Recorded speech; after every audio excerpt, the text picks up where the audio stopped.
parking lot. They say an armed bystander. That's so cool.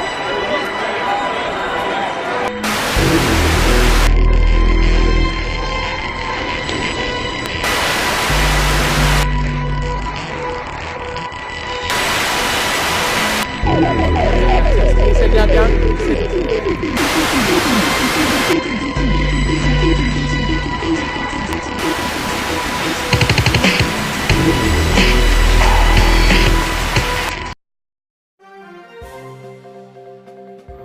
Hello America, how's it going with you guys? And I've been chilling out, living life, and you know what? It's time for another report by Laverne Mordred himself.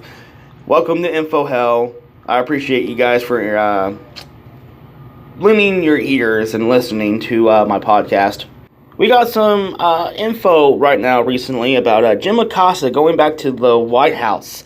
That he got his press pass back, and, you know, CNN was suing the White House. Okay, this is completely ridiculous. This man-child, which is toxic Jim Acosta, who completely disrespected other journalists by interrupting them, basically shoving a White House intern and acting like a complete whiny child.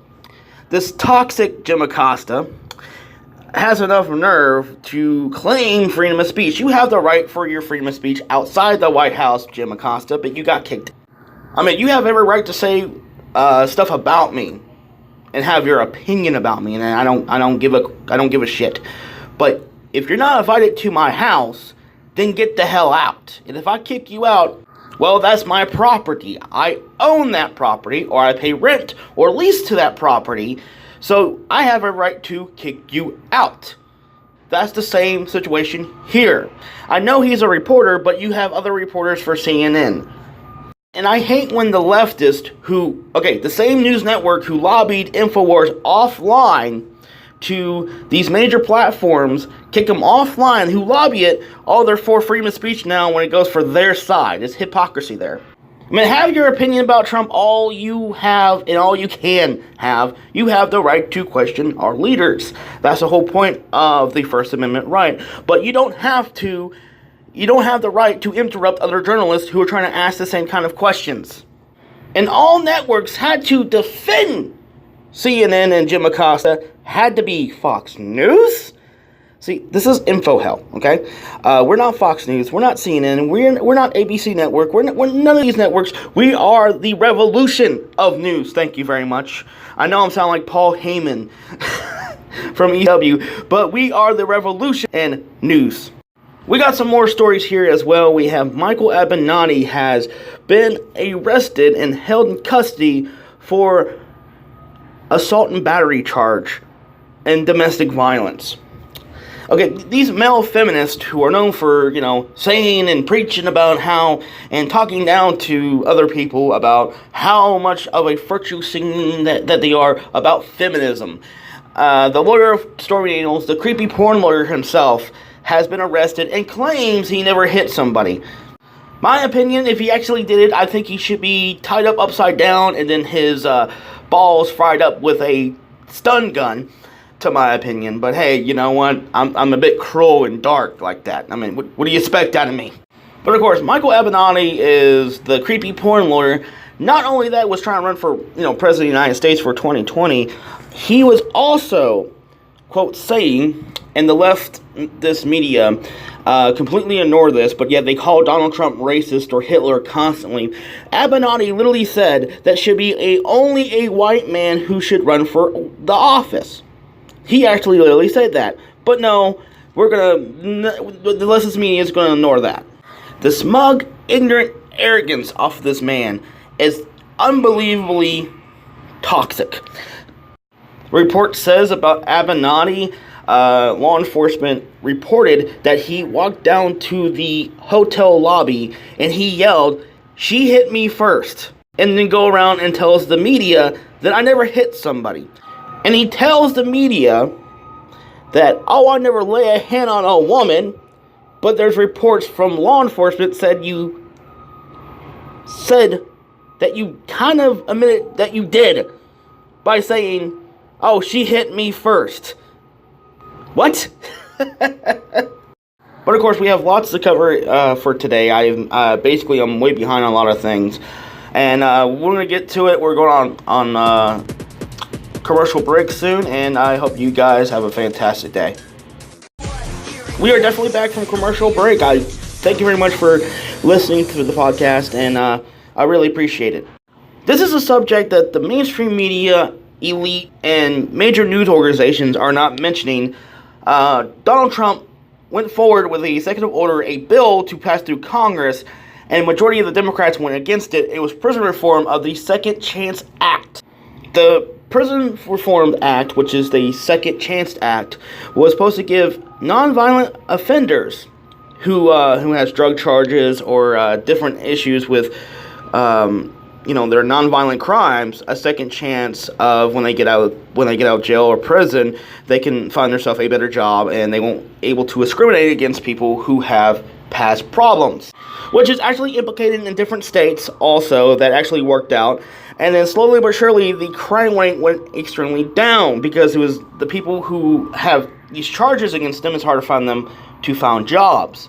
So they're less likely to get in trouble again with this reform of people who have felony charges for non-violent charges, and every Democrat voted against it.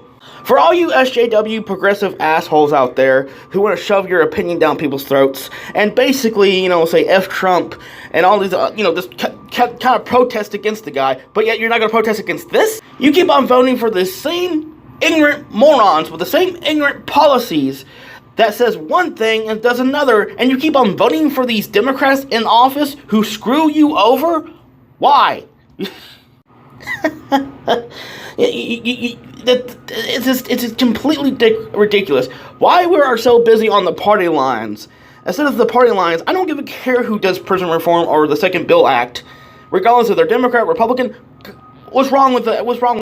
See, this is what I don't like about crooked leftist politicians, because they own the prisons, or they basically are so much of a grudge against the President of the United States and this administration that they're willing to vote against their own values. Donald Trump was trying to legalize marijuana, and everybody from the DNC voted against it because they're having a vendetta against Donald Trump. Get over yourself, please. I'm going to go ahead and show you a video of the Second Chance Act, and I really hope you be more informative instead of me ranting about it, and I hope you appreciate it a lot more. Meet Tony. Tony can't find a job. He's a hard worker with a good resume, but he just can't seem to get past the background checks. When Tony was young, he smoked weed and had several convictions for possession of marijuana. Tony's unemployment resulted in his driver's license being suspended for unpaid child support. So Tony racked up several driving while suspended. And during the Freddie Gray protest, Tony was arrested and eventually convicted for failure to obey a police officer, disorderly conduct, and trespassing. A few months ago, there was no way for Tony to get any of these convictions off his record. Well, Tony, I have great news for you. The people in Annapolis hooked you up by passing the Second Chance Act. It is a law that will allow Tony to shield all the nonviolent misdemeanors mentioned so that he can get a job. Prior to this law, convictions could only be removed from your record with a pardon from the governor. The purpose of this act is to allow people like Tony to get misdemeanors like this off their record so that they can work again. Although he can only use it once, Tony will be able to prevent most potential employers and even schools from seeing convictions for 12 specific crimes. Let me first say that shielding is not the same as expungement. Shielding means Tony's record will be hidden from the public, while expungement means that his record will be removed from the public. Convictions cannot be expunged with few exceptions, but that's for another video. Some of the crimes that can now be shielded are misdemeanor possession of most drugs, trespassing, disorderly conduct, disturbing the peace, prostitution, and traffic offenses like driving without a license or driving while suspended. There are a few others. So although Tony has several convictions, all of his convictions are eligible to be shielded. I have listed a few important facts about the Second Chance Act, so pause the video and check them out. This message has been brought to you by Derek G. Hamlin, defense attorney extraordinaire. Understand, I do this because I love you and I want you to be successful. Definitely very much appreciated by you making that video, Derek. And you know what? Clarifying actual literal definition of the Second Chance Act bill. And this could have been federal thanks to for Donald Trump for trying to pass it through, but every Democrat, because they were throwing a hissy fit against Trump, they want to try to make him look bad by voting against that. That's completely ridiculous. It shows me the Democrats are not for the American people, they're just for their party and their party only, which is, I can think, is ridiculous. I don't give a care if you're a Democrat, Republican, a Libertarian. This is a good idea. Why go against it? I mean, I have to admit, I got in trouble a few times when I was younger for drunk and disorderly conduct because I was young and stupid. But, I mean, this shouldn't punish other people for making bad mistakes to get hired. That's ridiculous.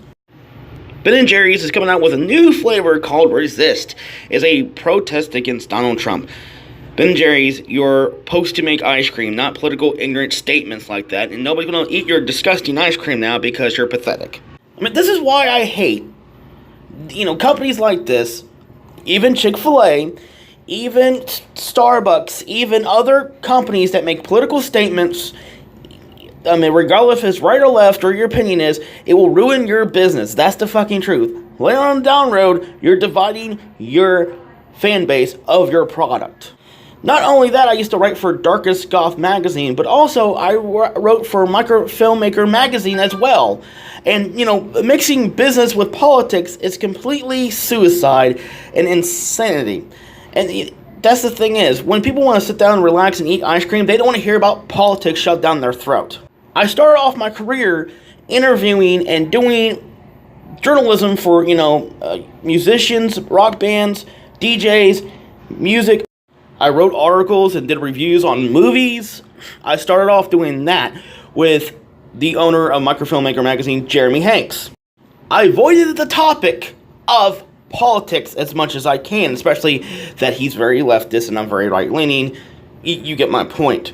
We got along, and then later on I started writing more stuff about politics and conspiracy theories for Rebel Media and Prison Planet long down the road. And now I'm making my own talk show of Infohell. And the whole time I've been doing journalism, guess what? At the most, I made $20 per ad, maybe less. Actually, sometimes no money at all. And I got market revenue for it. You have to realize that I'm not going to make money doing online stuff because it's not money into it. Unless I'm working for a major news organization. That's the only way that would ever work. And in order to actually get good is kind of get to the point of getting several subscribers onto my channel to make any kind of form of revenue. I mean, if you really open your eyes, it's just another way to sell ice cream to feed the masses of the ignorant. It's more like, not resist, it's don't resist, buy our product or you're a racist. Ben & Jerry, take your ice cream and shove it straight up the butt because I'm not going to eat your crap. I don't think anybody wants to eat your crap. And if your sales go up, oh well, you made your plan to basically, sell more ice cream. But if you lose money by doing this, well, that's your own dumb fault. We're not going to obey your opinions. But of course, logical thinkers like us, and people who are in the skeptic community and the YouTube community are logical thinkers. They hate that. The owners of this world, don't like it. They hate people who think to themselves. You know why? Because we're not willing to obey. We can smell the BS a mile away if we're smart enough. And you know why? Because we're not part of their stupid club. Because it's a big club and we ain't in it. And it's the truth. Talk to you guys later. God bless America. Have a fantastic, it's me, Laverne Mordred. You guys have a fantastic day. And have a loved one. Bye. And don't forget to like and subscribe, my friends. Have a good one.